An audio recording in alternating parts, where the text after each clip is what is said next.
الرجیم بسم اللہ الرحمن الرحیم الحمد للہ رب العالمین والصلاة والسلام علی اشرف الانبیاء والمرسلین واہل بیتہ الطیبین الطاہرین اللہم صل علی محمد وآل محمد ولعنۃ دائمۃ علی اعدائہم من یوم عداوتہم الی یوم الدین۔ ناظرین کرام، السلام علیکم ورحمۃ اللہ وبرکاتہ۔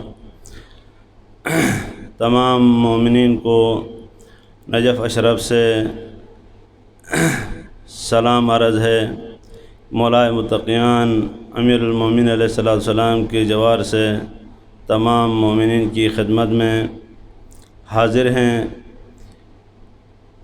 ہمارے 2 جلسے پہلے ہو چکے ہیں۔ ان جلسوں میں ہماری یہ گزارش تھی، کچھ عرائض بیان کیے تھے نہج البلاغہ کے حوالے سے کہ نہج البلاغہ کیا ہے، نہج البلاغہ کے مرتب کرنے والے کون ہیں اور نہج البلاغہ کس میں ہے۔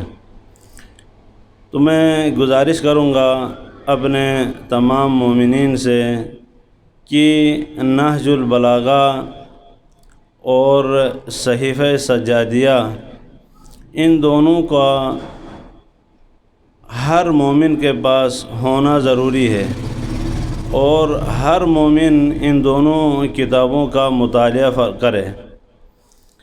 صحیفہ سجادیہ جس میں مولا امام علی بن الحسین زین العابدین علیہ السلام کے دعاؤں کا مجموعہ، اور نہج البلاغہ مولا کائنات امیر المومنین علیہ السلام کے کلام کا مجموعہ، خطبوں کا مجموعہ، ان کے کتابوں کا مجموعہ، اور مولا کے کلمات، اس میں جناب سید محمد بن حسین الشریف الرضی نے جمع فرمایا ہے۔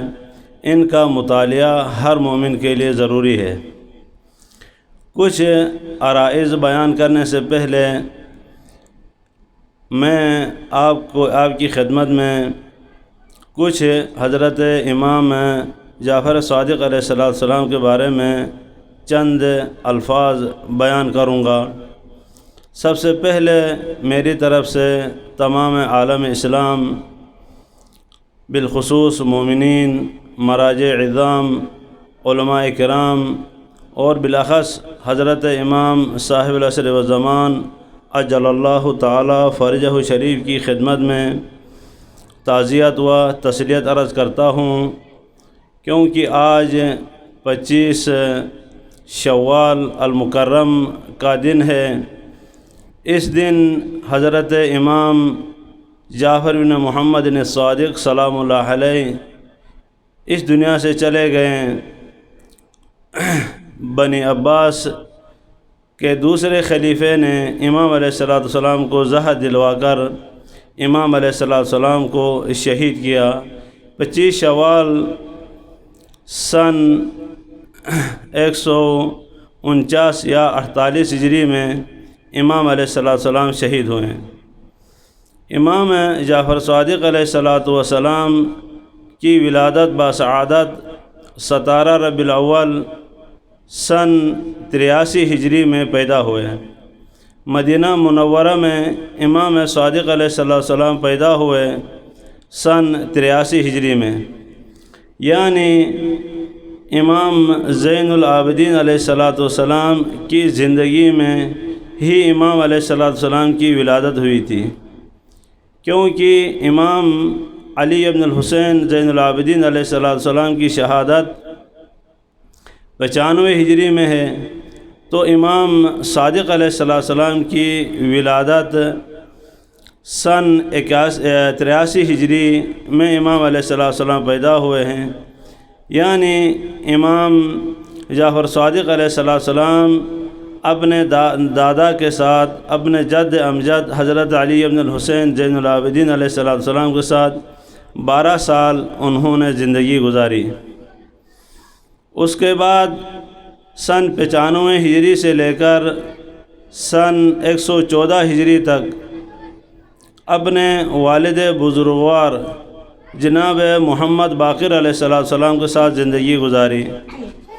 سن 114 ہجری سے لے کر سن 149 ہجری تک یہ امام علیہ الصلوۃ والسلام کا دور امامت ہے۔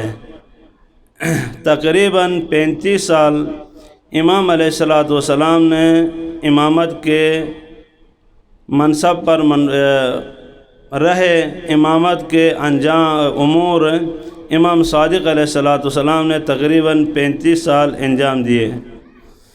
تو انہی ایام میں اور امام زمانہ علیہ الصلوۃ والسلام کے بعد سب سے زیادہ عمر رکھنے والے معصومین میں سے حضرت امام جعفر صادق علیہ الصلوۃ والسلام۔ امام علیہ الصلوۃ والسلام کی عمر 65 سال بتائی جاتی ہے۔ امام علیہ الصلوۃ والسلام نے اپنی زندگی دنیاوی زندگی جو امام علیہ الصلوۃ والسلام کی تھی 65 سال امام علیہ الصلوۃ والسلام زندہ رہے۔ ان میں سے 35 سال انہوں نے اپنا دور امامت، اس دور امامت میں امام علیہ الصلوۃ والسلام نے بہت ساری مشاکل کا سامنا کیا۔ یعنی یہ کہنا حق ہوگا کہ امام علیہ الصلوۃ والسلام، امام صادق علیہ الصلوۃ والسلام ایک ایسی ہستی ہیں کہ ازروئے کمیت کے سب سے زیادہ مصیبتیں برداشت کرنے والے ہمارے امام صادق علیہ الصلوۃ والسلام ہیں، کیونکہ امام علیہ الصلوۃ والسلام کو بنی امیہ نے بھی ظلم کیا ہے، امام پہ ظلم ڈھائے ہیں، اور اسی طرح بنی عباس نے بھی امام علیہ الصلوۃ والسلام پہ بہت ظلم ڈھائے ہیں۔ وہ ایک ایسا زمانہ تھا امام علیہ الصلوۃ والسلام کا جب بنی امیہ اور بنی عباس آپس میں لڑنے لگے اپنی حکومت کے لیے، اپنی جاہ و مکان کے لیے۔ جب وہ ایک دوسرے سے لڑنا انہوں نے جب شروع کیا تو امام علیہ الصلوۃ والسلام کو ایک موقع ملا کہ حقیقی اسلام دنیا تک پہنچا جائے۔ تو امام صادق علیہ الصلوۃ والسلام نے اس مدت کو، اس وقت کو غنیمت سمجھتے ہوئے جتنے احادیث امام علیہ الصلوۃ والسلام سے مروی ہیں فقہ میں شاید کسی امام سے نہیں۔ امام علیہ الصلوۃ والسلام نے اس وقت کو غنیمت سمجھا۔ اس وقت میں امام علیہ الصلوۃ والسلام نے بہت ساری احادیث، بلکہ یہ کہنا غلط نہ ہوگا بہت سارے شاگرد امام علیہ الصلوۃ والسلام نے پیدا کیے۔ امام صادق علیہ الصلوۃ والسلام کے زمانے میں تقریباً کہتے ہیں 4000 شیخ جو ہے قال جعفر بن محمد کہہ کر درس دیا کرتے تھے۔ تقریباً 4000 سے بھی زائد صحابہ، 4000 سے بھی زائد امام علیہ الصلوۃ والسلام کے شاگردان جو کہ امام علیہ الصلوۃ والسلام سے روایت نقل کرتے تھے۔ جب یہ منصور دوانیقی کا وقت آیا تو اس نے امام علیہ الصلوۃ والسلام پر کچھ سختیاں کرنا شروع کر دیں۔ دیکھیں آج کا زمانہ، آج کا دور میرے اور آپ کے لیے بہت آسان ہے، میں اور آپ بہت سکون سے ہیں۔ اگر مجھے اور آپ کو کوئی مسئلے کی ضرورت پڑ جائے، کوئی فتویٰ مجھے اور آپ کو درکار ہو تو منٹوں سیکنڈوں میں جہاں بیٹھیں مجھے اور آپ کو احکام دین پہنچ جاتی ہیں۔ احکام دین لینے کے لیے مجھے اور آپ کو کچھ دشواری کا سامنا کرنا نہیں پڑتا۔ بغیر کسی مشکل کے 1 منٹ میں 1 سیکنڈ میں آپ جو طلب کرنا چاہیں وہ آپ کے پاس آ جاتا ہے۔ اس زمانے میں محبان اہل بیت امام صادق علیہ السلام کو ماننے والے بعض صحابہ امام علیہ السلام سے ملاقات کرنا چاہتے ہیں، لیکن بنی عباس کا یہ دور تھا، اس میں کہ ہر کسی کو یعنی یہ اجازت نہیں تھی کہ وہ امام علیہ السلام کے گھر تک پہنچے۔ ایک بندہ مومن کوفے میں تھا، اس کو ایک مسئلہ پیش آیا اس کو۔ جب وہ مسئلہ اس کو درپیش آیا، اس نے چاہا کہ میں اب اس مسئلے کا حل ڈھونڈنے کے لیے امام کے پاس جانا چاہتا ہوں۔ امام علیہ الصلوۃ والسلام کو اس وقت یہ ابو عباس صفا نے محصور کیا ہوا تھا حیرہ کے مقام پر۔ حیرہ جو ہے یہ کوفے کے قریب ہے، وہاں پر امام علیہ السلام کو محصور کیا ہوا تھا، وہاں امام علیہ السلام تک کوئی نہیں جا سکتا تھا۔ تو یہ بندے مومن اس کو مسئلہ پیش آیا تھا، وہ مسئلہ پوچھنے کے لیے امام کے پاس جانا چاہتا ہے، لیکن امام کے پاس جانے کے لیے کوئی وسائل نہیں ہے، کوئی نہیں چھوڑتے ہیں۔ وہاں پر بنی عباس کے شرطا ہر جگہ پر موجود ہیں، وہ کسی بندے کو بھی امام علیہ السلام تک جانے نہیں دیتے ہیں۔ تو اب یہ بندہ قریب گیا، اس محلے پہ گیا، تو لوگوں نے کہا کہاں جا رہے ہو؟ اس نے کہا یہاں آیا ہوں۔ اسی اثنا میں پریشان کھڑا تھا کہ اب کس طرح امام علیہ السلام کی خدمت میں جاؤں، یہ شرطا میرے پیچھے پڑے ہوئے ہیں، مجھے امام تک پہنچنے نہیں دے رہے ہیں، تو امام تک کیسے پہنچوں کہہ کر یہ پریشان تھا۔ اسی اثنا میں ایک خیار بیچنے والا شخص سامنے آتا ہے، ایک ٹوکری اپنے سر پر رکھ کر وہاں پر وہ کھیرے بیچ رہا تھا۔ تو اس مومن نے کہا اے بندے خدا، یہ خیار تو کتنے کا بیچتا ہے؟ اس نے کہا کہ 1 درہم کا کلو یا اس سے بھی کم۔ اس نے کہا میں کلو کی بات نہیں کر رہا ہوں، بلکہ پوری ٹوکری تو کتنے کی دے گا؟ تو اس نے کہا کہ یہ 200 درہم کی۔ تو اس بندے مومن نے 200 درہم اس کو دیے، اس کی ٹوکری لے لی اور اپنا فاخرہ لباس اتار کر اس کو دیا۔ اس کو کہا کہ اپنا یہ لباس، اپنا یہ کرتا مجھے دے۔ اس خیار بیچنے والے کا لباس پہن کر اس کی ٹوکری کو اپنے سر پہ رکھ کر اسی طرح گیا جس طرح یہ سبزی فروش جاتا تھا۔ خیار کہتے ہوئے امام علیہ السلام کے دروازے تک پہنچا۔ جب اس کی آواز امام علیہ السلام تک پہنچی تو امام علیہ السلام نے خادم سے کہا جاؤ جلدی جا کے دروازہ کھول، یہ خیار بیچنے والا نہیں ہے، یہ سبزی فروش نہیں ہے، یہ فلانا مومن آیا ہوا ہے مسئلہ پوچھنے کے لیے۔ یعنی اتنا وہ باعزت آدمی تھا، اس نے مسئلہ پوچھنے کے لیے اپنے آپ کو اتنا گرایا کہ اس نے خیار بیچنے والوں کا لباس زیب تن کیا اور سر پہ ٹوکری رکھ کر امام علیہ السلام پہنچا، اور امام علیہ السلام سے اس نے جواب طلب کیا، امام سے جواب لے کر وہ چلا گیا۔ اب کتنی مشکل ہی کیوں نہ پڑی، اس کو دین کی ضرورت تھی، دین سیکھنا چاہتا تھا، مسئلہ جاننا چاہتا تھا، اس انداز سے وہ امام علیہ السلام تک پہنچا۔ آج کا زمانہ میرے مومن برادر، میرے سامع، میرے ناظر، آج کا زمانہ میرے اور آپ کے لیے کتنا آسان ہے۔ جہاں دنیا کے جس کونے میں بھی بیٹھے ہوئے ہیں،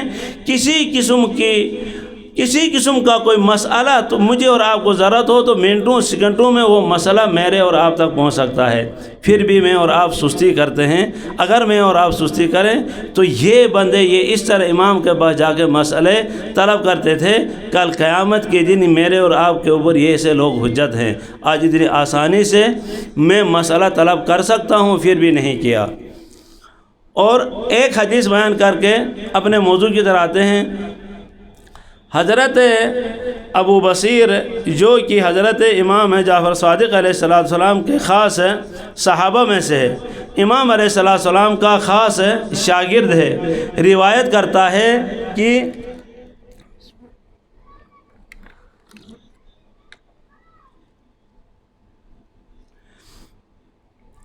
امام صادق علیہ السلام کی کسی کنیز کی طرف سے یہ روایت نقل کرتا ہے کہ جب امام علیہ السلام کا جب آخری وقت آیا تو امام علیہ السلام نے اپنے تمام بیٹوں اور تمام بیٹیوں اور باقی رشتہ داروں کو جمع کر کے فرمایا، دیکھو میں تمہیں ایک بات کہہ دیتا ہوں، یہ بات میرے شیعوں تک پہنچانا، یہ بات جہاں تک ہو وہاں تک پہنچانا۔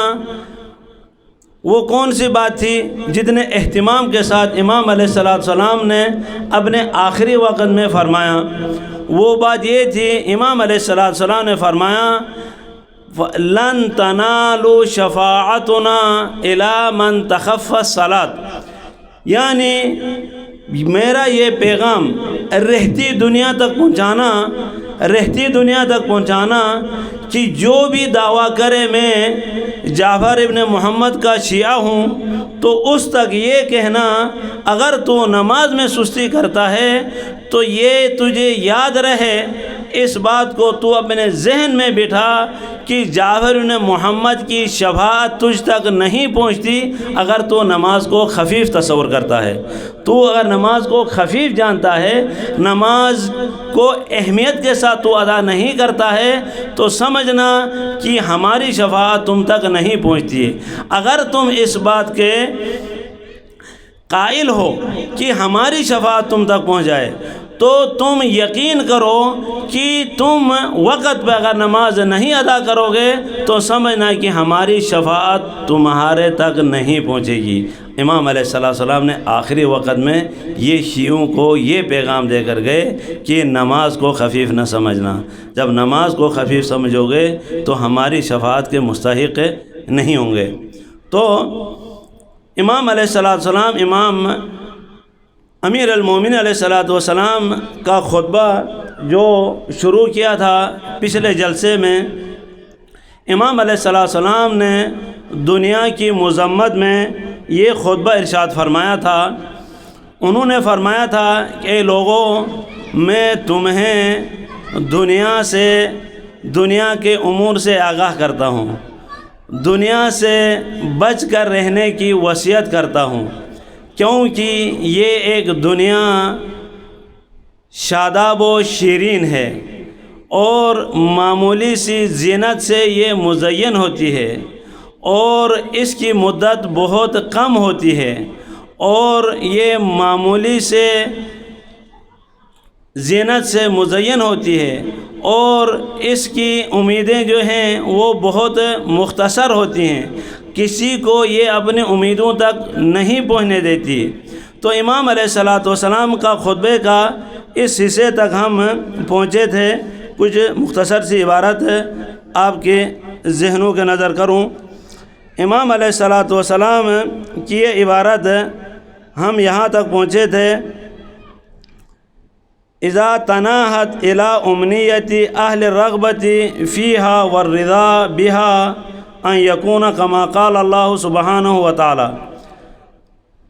امام علیہ السلام فرماتے ہیں کہ جب اس دنیا میں رغبت رکھنے والے اور اس دنیا کے خواہش مند افراد جب اپنی خواہش کو پہنچ جاتے ہیں، اپنی خواہش درک کر لیتے ہیں، تو اس دنیا کی خواہش جو وہ سمجھتے ہیں کہ ہماری خواہش پوری ہو گئی ہے، وہ دنیا کی آرزو جس آرزو کے پیچھے وہ لگے ہوئے تھے، وہ سمجھتے ہیں کہ ہماری آرزو پوری ہو گئی ہے، تو ان کے لیے دنیا جو ہے مثل اس مثال کے ہے، اس آیت مجیدہ کے ہے جس کے بارے میں خداوند کریم ارشاد فرما رہا ہے۔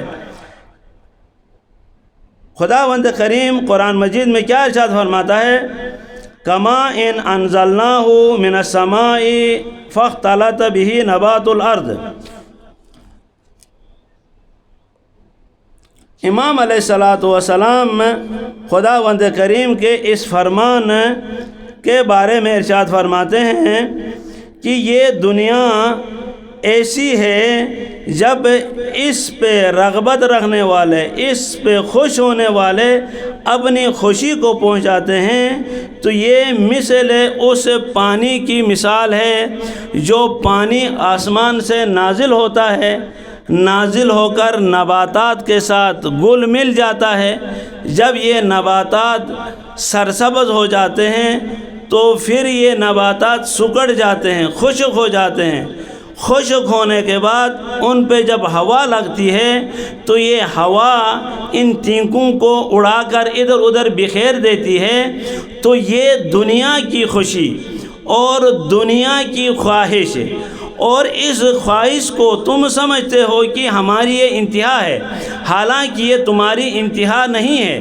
تم جب اس دنیا کی خواہش اور تمنا تک جب تم پہنچ گئے ہو تو یہ دنیا تمہیں ایسا کر دے گی جیسا کہ وہ پانی جو آسمان سے نازل ہو کر نباتات میں گل مل جاتا ہے۔ جب نباتات اس پانی سے اگتے ہیں اگنے کے بعد وہ نباتات خشک ہو جاتے ہیں، وہ نباتات خشک ہونے کے بعد ان کو ہوا بکھیر دیتی ہے، ادھر ادھر اڑا کے لے جاتی ہے۔ تو اے لوگوں، تمہاری بھی یہی صورتحال ہے، تمہاری بھی یہی صورتحال ہے۔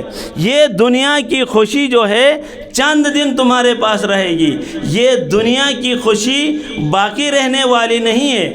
اگر کوئی خوشی باقی رہنے والی ہے تو وہ قیامت کی ابد الآبدین والی زندگی، جنت کی زندگی ہے۔ اس جنت میں تو نے خوش رہنا ہے، وہ جنت کی زندگی تمہارے لیے باقی رہنے والی ہے۔ دنیا کی یہ زندگی مثل اس تینکے کی طرف جس کو سورج نے سکھایا ہو، سکڑ گیا ہو، پھر اس کو ہوا جیسے چاہے ادھر ادھر اڑا کے لے جاتی ہے۔ تمہاری زندگی میں بھی اس دنیا میں ایسی ہی ہے۔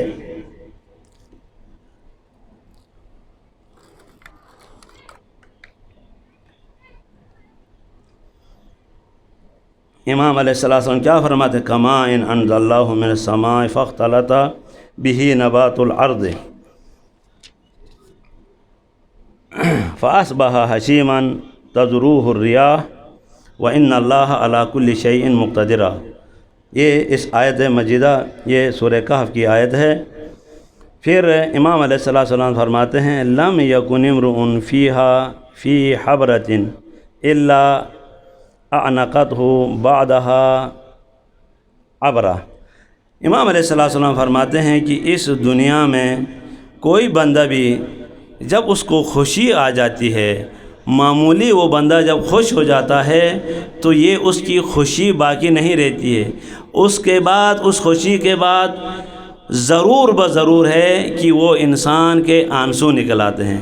یعنی انسان کو معمولی خوشی لاحق کیا ہوئی، اس خوشی کے فوراً بعد انسان کو آنسو کا سہارا لینا پڑتا ہے، اس کو وہ خوشی چلی جاتی ہے، پھر آنسو کے ذریعے سے پھر واویلا و زار و قطار انسان کہہ دیتا ہے۔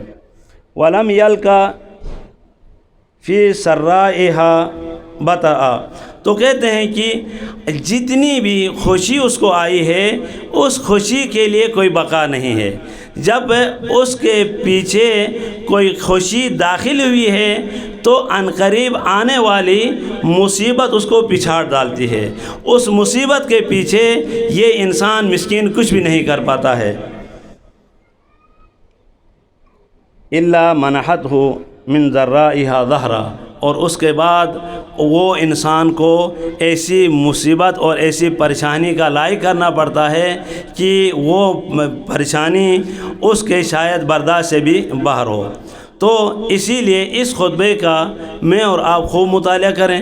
امام علیہ السلام اس میں مجھے اور آپ کو آگاہ کر دینا چاہتے ہیں اس دنیا سے۔ یہ دنیا جو ہے باقی رہنے والی نہیں ہے، باقی رہنے والے نعمتوں کی طرف میں اور آپ متوجہ ہوں۔ یہ دنیا آج کسی کے پاس ہے تو کل کسی کے پاس چلی جائے گی۔ خداوند کریم ہم سب کو اس دنیا سے اس دنیا کے لیے یعنی آخرت کے لیے ذات مہیا کرنے کی توفیق عطا فرمائے۔ والحمدللہ رب العالمین۔